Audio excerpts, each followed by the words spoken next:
আজি আসলতে মই জুবিনদাৰ ৰৈ ৰৈ বিনালে চিনেমাখন চাইছিলোঁ আৰু ৰৈ ৰৈ বিনালে যেটো দেখিলোঁ তাৰ পাছৰ পৰা একদম অসহজ হৈ আছোঁ একেবাৰে কথা পাতিবলৈ মন নোযোৱা অৱস্থা এটা হৈ আছে জুবিনদাই কেনেকৈ হাঁহে জুবিনদাই কেনেকৈ খং কৰে অভিমান কৰে গালি দিয়ে গীত গায় সকলো কথাবিলাক আমাৰ ৰৈ ৰৈ বিনালে চিনেমাখনত খুব এজ ইট ইজ আছে আনবিলাকে এক্টিং কৰিছে তেওঁ একদম খুব বহু যি তেওঁৰ জীৱনত হৈ আছে তাকে তেওঁ দেখুৱাই আছে আৰু তেওঁ এনেকুৱা কিছুমান কথা কৈছে যিবিলাক গোটেই অসমীয়া জাতিৰ কাৰণে পোহৰ দেখুওৱা ধৰণৰ কথা ৰৈ ৰৈ বিনালে চিনেমাখনত কৈ গৈছে সেইকাৰণে আজিৰ দিনটোত আসলতে অসমৰ মুখ্যমন্ত্ৰীৰ কথা ক'বলৈ মোৰ একদম ইচ্ছা নাই তথাপি আপোনালোকে যেতিয়া সুধিছে তেতিয়াহ'লে ক'ব লাগিব সেইটো হ'ল যে অসমৰ মুখ্যমন্ত্ৰীয়ে ন্যায় দিবৰ কাৰণে চেষ্টা কৰা নাই অসমৰ মুখ্যমন্ত্ৰীয়ে ন্যায় দিয়াৰ এক্টিং এটা কৰিবৰ কাৰণে চেষ্টা কৰি আছে আজি অসমৰ সব মানুহ চিনেমা হললৈ গৈছে অকল অসমৰ মুখ্যমন্ত্ৰী আৰু তেওঁ মন্ত্ৰীমণ্ডলীয়ে খালি পলিটিক্স কৰি আছে আপোনালোকে নিজে চাওক আজিৰ দিনটো আজি কেই তাৰিখ আজি 31 অক্টোবৰ তাৰিখৰ দিনা অসমৰ মানুহে কেৱল আৰু কেৱল চিনেমা চাইছে জুবিনদাক চাইছে জুবিনদাৰ হাঁহি চাইছে জুবিনদাৰ খং চাইছে জুবিনদাৰ এক্টিং চাইছে জুবিনদাৰ গীত চাইছে আৰু কেৱল আজি জুবিনদাৰ বিষয়ে অসমৰ মানুহে ভাবি আছে আৰু অসমৰ মুখ্যমন্ত্ৰীয়ে আজি কেৱল পলিটিক্স কৰি কৰি ঘূৰি ফুৰিছে অসমৰ মন্ত্ৰীবিলাক আৰু বিজেপিৰ সকলো বিষয়ববীয়া দেই মই সাধাৰণ সদস্যৰ কথা কোৱা নাই লিডাৰ্ছবিলাকে অকল পলিটিক্স কৰি কেনেকৈ জুবিনদাৰ বিষয়ে বেছি চৰ্চা হ'ব নালাগে এই বিষয়ে তেওঁলোকে তৰিকা উলিওৱাত এই বিষয়ে তেওঁলোকে কৌশল উলিওৱাত ব্যস্ত হৈ আছে আপোনালোকক মই এটা কথা সুধিছোঁ মানুহ এজনৰ মৃত্যু হ'লে সেই ঠাইলৈ গৈ সেই ঠাইত তদন্ত নকৰাকৈ সেই মানুহজনৰ ওপৰত চাৰ্জশ্বিট দিব পাৰি নেকি নোৱাৰি 32 দিনৰ মূৰত অসমৰ CID আৰু SITয়ে ছিংগাপুৰলৈ গৈছিলে আৰু তাৰ পাছত শূন্য এটা লৈ ঘূৰি আহিছে তেওঁলোকক ছিংগাপুৰ গভৰ্ণমেণ্টে একো নিদিলে তিনিটা বস্তু লাগে এটা বস্তু হ'ল এভিডেন্স হেতু নিদিলে 2 নম্বৰ ষ্টেটছমেন যাক মানুহক লগ পাইছিলে সেই মানুহবিলাকৰ পৰা সাক্ষ্য সেইবিলাকো নিদিলে 3 নম্বৰ লাগে ডকুমেণ্টছো নিদিলে কেলে নিদিলে মোৰ বিধাৰে এই কাৰণে নিদিলে যে তেওঁলোকে আইনৰ গণ্ডিৰ ভিতৰত ছিংগাপুৰলৈ যোৱা নাই আইনৰ গণ্ডিনো কি ছিংগাপুৰত বিদেশত যদি তদন্ত কৰিবলৈ হয় তেতিয়াহ'লে মিউচুৱেল এক্ট আছে ছিংগাপুৰৰ লগত সেইটো আছেই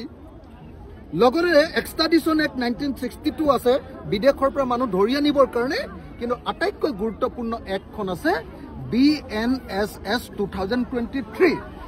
তাত স্পষ্টকৈ কৈছে যে যদিহে বিদেশৰ কিবা ঘটনা ঘটে বিদেশৰ এভিডেন্স ষ্টেটমেণ্ট আৰু ডকুমেণ্ট আনিবৰ কাৰণে কোৰ্ট ন্যায়ালয়ৰ জৰিয়তে আমাৰ দেশে তাতে লেটাৰ অফ ৰিকুৱেষ্ট পঠিয়াব লাগিব আমাৰ দেশৰ পৰা চিঠি পঠিয়াব লাগিব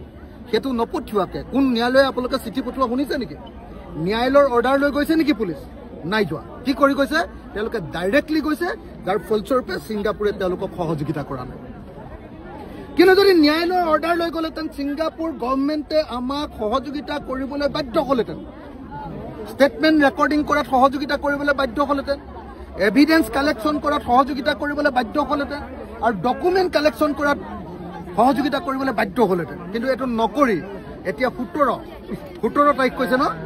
17 ডিচেম্বৰ তাৰিখৰ ভিতৰত তেওঁলোকে এই যে চাৰ্জশ্বিট দিম বুলি কৈছে 17 ডিচেম্বৰ তাৰিখৰ ভিতৰত যে চাৰ্জশ্বিট দিম বুলি কৈছে তাৰ অৰ্থটো হ'ল যে এনেকুৱা এখন ভুৱা চাৰ্জশ্বিট দিব এনেকুৱা এখন শূন্য চাৰ্জশ্বিট দিব যিখনৰ পৰা জুবিনদাৰ হত্যাকাৰীবিলাক বা জুবিনদাৰ মৃত্যুৰ কাৰণে জগৰীয়াসকল কোনো পধ্যে নফচে যিদিনাই এখন চাৰ্জশ্বিট দিব তাৰ কেইদিনমানৰ ভিতৰতে তেওঁলোকে বেইল পাই যাব আৰু তাৰ পাছত তেওঁলোকক ৰাখিবৰ কাৰণে অন্যান্য সাইডে নতুন গোচৰ লগাব লাগিব যাতে ইলেকশ্যনলৈকে বিজেপি দলৰ ভোটটো নাভাগে এইটোৱে কথা সেইকাৰণে মই ভাবিছোঁ মই ক'ব খুজিছোঁ যে মুখ্যমন্ত্ৰী আইঅ' নহয় আইঅ' মানে ইনভেষ্টিগেটিং অফিচাৰ তেওঁ নহয় মুখ্যমন্ত্ৰী SIT নহয় SIT মুৰব্বীও নহয় সদস্যও নহয় মুখ্যমন্ত্ৰীয়ে কেনেকৈ জানিলে 17 ডিচেম্বৰৰ ভিতৰত তেওঁলোকে হেৰি দিব কেনেকৈ জানিলে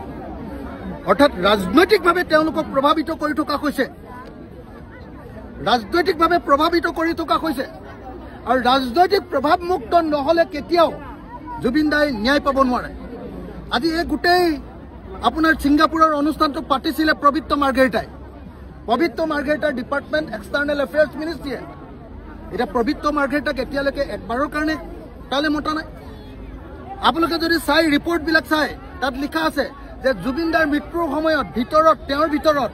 ডায়েটম নামৰ এটা বস্তু পাইছে সাগৰত পোৱা এবিধ বিশেষ বস্তু পাইছে